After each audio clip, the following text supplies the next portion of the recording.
Hello, new reporters. I've been thinking a lot about you recently. I came up with 5 mistakes you might be making that's leading you to an early burnout in this beautiful career that you have just started. We'll dig in a minute, but first, if you could subscribe, and if you like, click on the notification bell to be notified of future videos. Let's check it out.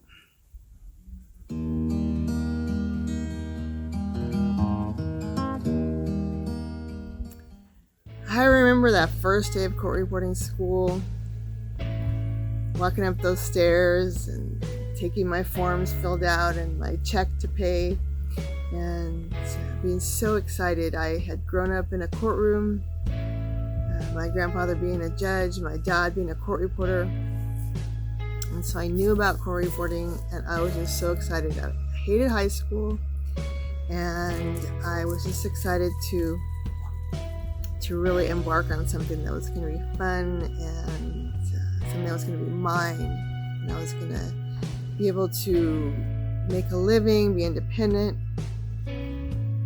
That's a joyous time for me. I think court reporting school was the funnest time for me.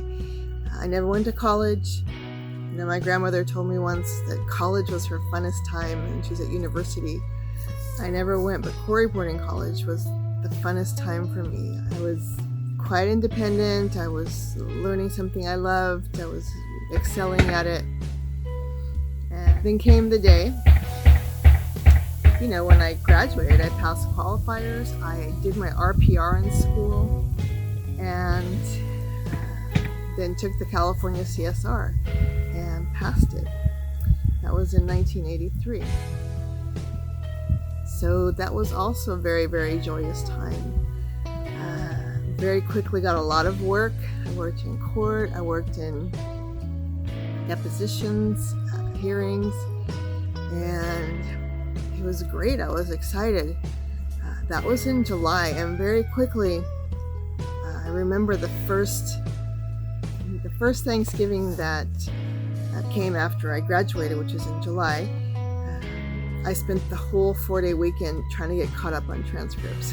So very quickly, I got into the overwhelm mode.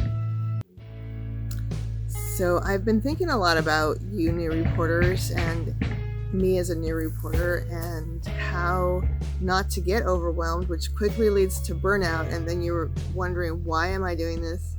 And the joy you felt either, going through school, or especially when you graduate and you start getting those jobs, that exhilaration quickly becomes overshadowed by just overwhelm. And I keep saying overwhelm, but by being burnt out, by being just so tired and not having any time for anything, and not being able to spend as much time with your family, and et cetera, et cetera. So I've come up with 5 mistakes that I think you could be making, maybe, that are leading you to that overwhelmed burnout. And we'll start with number 5. Number 5 is not being prepared. So before you start taking those jobs, as tempting as it is, make sure you've gone out on your internships. Make sure that you have done as much investigation on your state or what it is you're going to have to be doing. Make sure you talk to reporters in your area about what the attorneys will expect.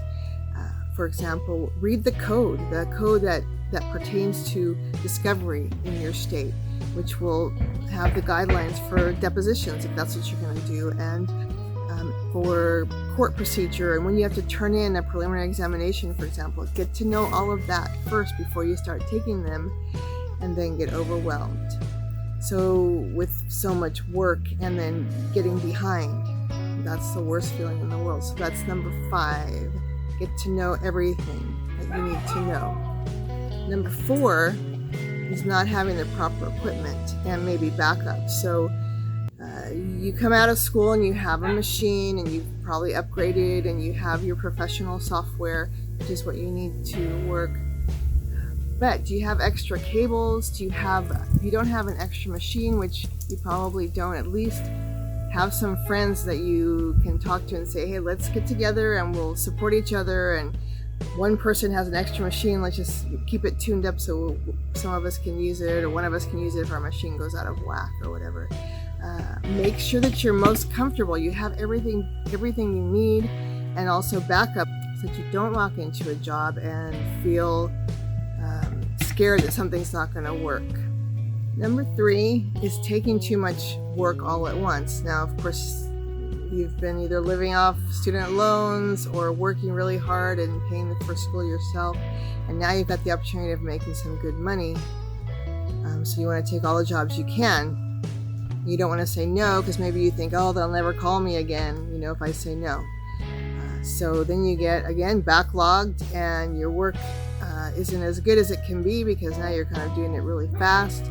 So taking on too much work is number 3. Number 2 is not using a Scopus or a proofreader. So you might be saying right now, well, who has money to pay a Scopus and a proofreader, right? And that sounds pretty reasonable. However, you can make more money by being out there writing than you can by taking yourself off calendar and having to stay home and get caught up. So there's the math to back that up. I can promise you that. You can really do better money-wise if you're out there doing the part that makes money and paying part of it to the Scopus or the proofreader. And mistake number 1, I think the biggest mistake new court reporters make is not continuing to enhance their writing. So maybe you would think, oh, I'm going to come out of school, I don't want to practice anymore. I've just spent the past 2, 3, 4, 5, whatever years practicing on this machine. Now I'm going to work all day and have to come home and practice. No way. So you don't have to do that. I particularly like to practice. I can come home after a full day and just sit down on my machine and still write a speed tape or something. But maybe that's not you. However, you still need to enhance your writing. And so don't just have the writing be work writing. You can come home and then you can do what I call fun writing, because then you're still connected to the machine, you're still writing on it, even if it's kind of easy, it's a video or something you're streaming. You can do fun writing. And then when you're doing the fun writing, you can incorporate ways of shortening your writing. Now, if you shorten your writing as a new reporter and you work on it just little by little, then the fast attorneys will not be so fast anymore, and you won't drop. And when you read back, you won't panic because it'll all be there. So I think the funnest time for me is when I tell an attorney who asks me, am I going too fast? Everybody tells me I go too fast, and I can say to him or her, you're not going too fast. In fact, you could speed it up a little bit. Just speak normally because you're not too fast for me. And the look on their face, I just love it so much. So, but you have to enhance your writing. And by enhance your writing, I mean shortening it, work on some briefs. If you're working on a lot of medical jobs, then you can do some medical terminology and just implement those as you can when you're doing your fun writing at home. So those are the 5 biggest mistakes I think new reporters make. I think that it's so easy to fall into that trap, but you don't have to. And I would like to invite you to a workshop for new court reporters that I'm going to put on so that you don't fall into that trap, so you avoid that trap. So new reporters, check in the comments below for more information on that. And I'll see you in the next video.